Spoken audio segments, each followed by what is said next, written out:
Alright, mula kay John Reps mga kapatid, 100 Israeli fighter jets naglunsad daw mga tol ng airstrike no sa Lebanon, no. Pinaulanan ulit ng Lebanon, no. Pinatalsik na prinsipe ng Iran nagsalita mga kapatid. Meron siyang sinabi.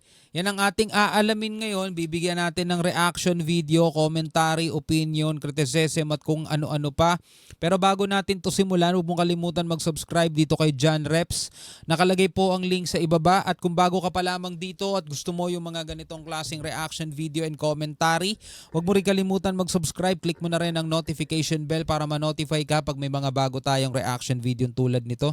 Kung na natin patagalin pa, panoorin na natin to mga tol.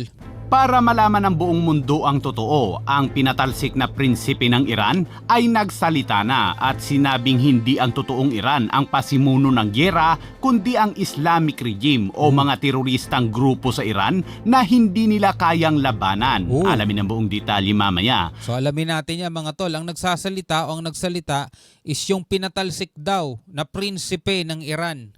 At Israel sabay na pinalipad ang nasa 100 fighter jets nito at naglunsad ng airstrike sa mahigit 100 target sa Lebanon. Binabakbakan talaga nila, no?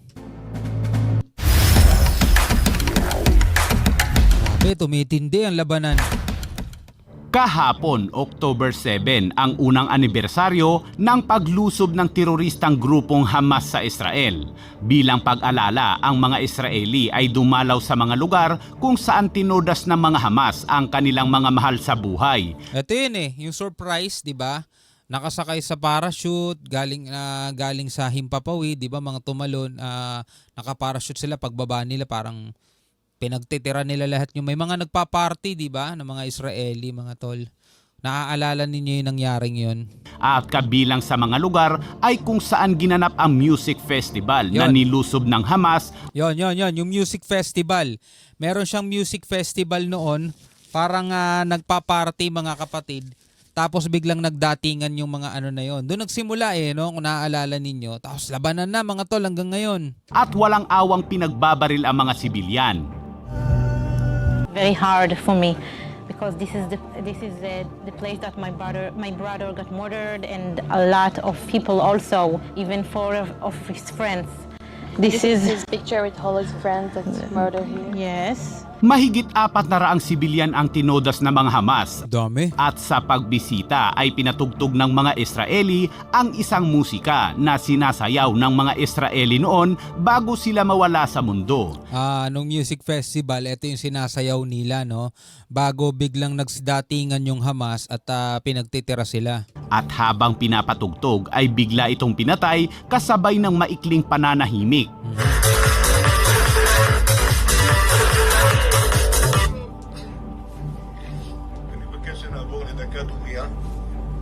היינו צריכים לעשות ספירה, אבל ביקשו מאיתנו בפיקוד העורף להימנע מצפירה, אז אנחנו לא נעשה ספירה. אז אנחנו נתחיל דקה דומייה עכשיו. Hanggang ngayon ay hindi matahimik ang Israel sa ginawang ito ng Hamas at bukod pa dyan ay hindi pa nakakauwi ang mga dinukot ng mga teroristang grupo. October 7 yun, no? Kaya't nangako ang Israel na buburahin nila ang lahat ng mga teroristang grupo na siyang gumugulo sa kanilang pananahimik. Kaya kahapon, ang Israel Air Force ay naglunsad na naman ng airstrike sa Lebanon kung saan sabay-sabay na lumipad ang 100 fighter jets nito at binomba ang nasa 120 target sa loob ng isang oras. Grabe. Ito ang illustrated video mula sa IDF. תחנות גולני כאן קודקוד. היום ה-7 באוקטובר. אנו לוחמי החטיבה כאן בדרום לבנון זוכרים ולא שוכחים. לא שוכחים את אלו שנלחמו בחירוף נפש. לא שוכחים Yun yung may mga pula-pula, yun yung target site nila. את עוז הרוח והגבורה. לא שוכחים את אשר השאירו לנו Samantala, muli na namang nakisawsaw ang grupong Houthi sa Yemen kung saan nagpakawala na naman ito ng mga ballistic missiles. Ngunit ayon sa IDF ay na-intercept naman ito ng mga air defense system. Pero patuloy namang iniimbestigahan ng IDF ang ilang Iron Dome nito matapos na makalusot ang 5 sa 15 rockets na pinalipad ng Hezbollah mula sa Lebanon. Hindi talaga perfect, no? May mga nakakalusot pa rin. Pero sa dami nun mga tol, pasalamat pa rin sila. 'Di ba sa dami nung pinapakawalan sa kanila, no? may Iron Dome sila. Right now we're in the city of Haifa where there was a direct impact of a Hezbollah rocket. You can see the scene behind me here. First responders are surveying quite a bit of damage. The entire intersection was destroyed by this rocket, and they're trying to check the area to make sure that no one was injured at this location.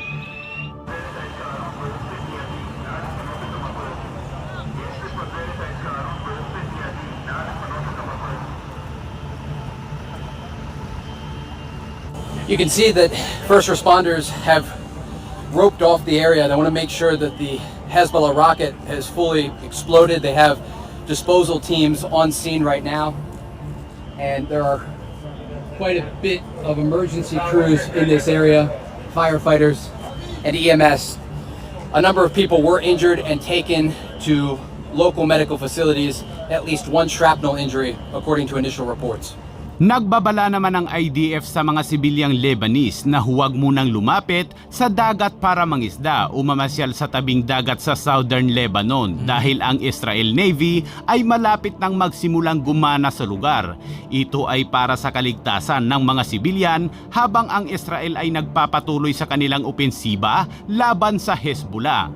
Samantala, nagsalita na ang pinatalsik na prinsipe ng Iran na si Reza Pahlavi. Naglabas ito ng mensahe at ipinaalam sa buong mundo na 45 years na umanong hinostage ng Islamic regime ang Iran.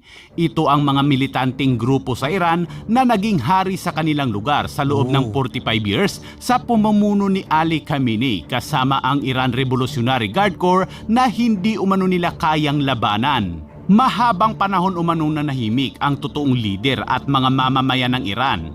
Ang totoo manong Iran ay gusto ng kapayapaan at hindi kaguluhan. Sinubukan umano nilang labanan noon ang mga teroristang grupo sa Iran, ngunit nabigo sila at maraming mga natodas na sibilyan at wala silang magawa kundi maging sunod-sunuran na lang. At makalipas ang mahabang panahon, ang mga terorista ay mas lalong lumawak ang kakayahan kung saan pinapatakbo nito ang Quds Force, Hamas, Hezbollah, Houthi, Islamic Jihad at iba pang mga grupo sa mga kalapit na bansa. Grabe, ito ito ang nagsasabi mga kapatid, yung pinatalsik daw na prinsipe ng Iran. Na hindi daw yung mismong Iran ang may gusto ng mga nangyayari ngayon, kundi yung sumakop na daw sa kanila mga tol ng mahabang panahon na 45 years ba yung sinabi? Sinabi rin ni Pahlavi na ang Islamic regime sa Iran ay ang utak din umano ng mga pagpaslang sa mga Arab, Israeli at iba pa, kaya't nananawagan ang pinatalsik na prinsipe sa Iran sa mga kalapit na bansa nito sa Middle East na tulungan ang kanilang bansa na maibalik ang dating Iran at pabagsakin ang teroristang namumuno sa kanilang bansa. The Middle East, the cradle of civilization, is rich with stories of great kings, prophets, and philosophers. Okay. From Cyrus to Moses to Ibn Khaldun, our nations have given the world some of its greatest visionaries. Leaders like Anwar Sadat, King Hussein, Menachem Begin, King Faisal, and my father, too, took up the mantle of seeking peace for our people. But for 45 years, too many of us have been forced to live in fear.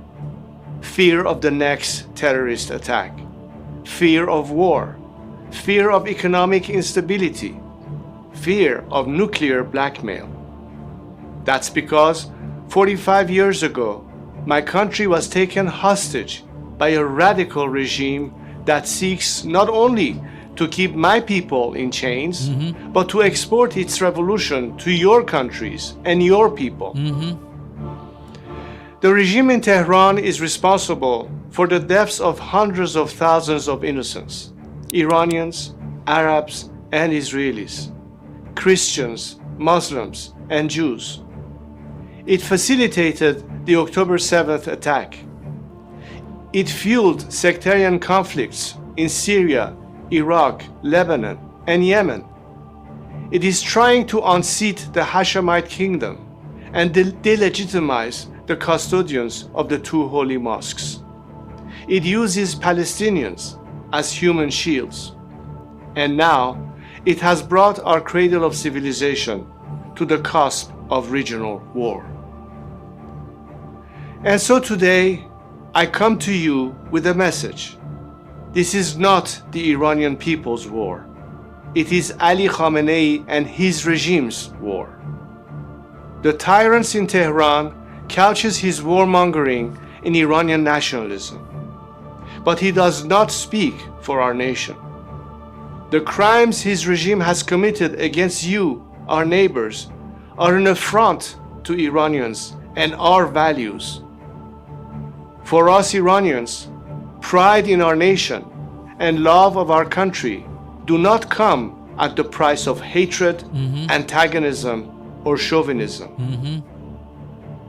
My compatriots have shown time and time again that they do not want Iran's wealth spent on fueling wars, fostering instability, or funding terrorism.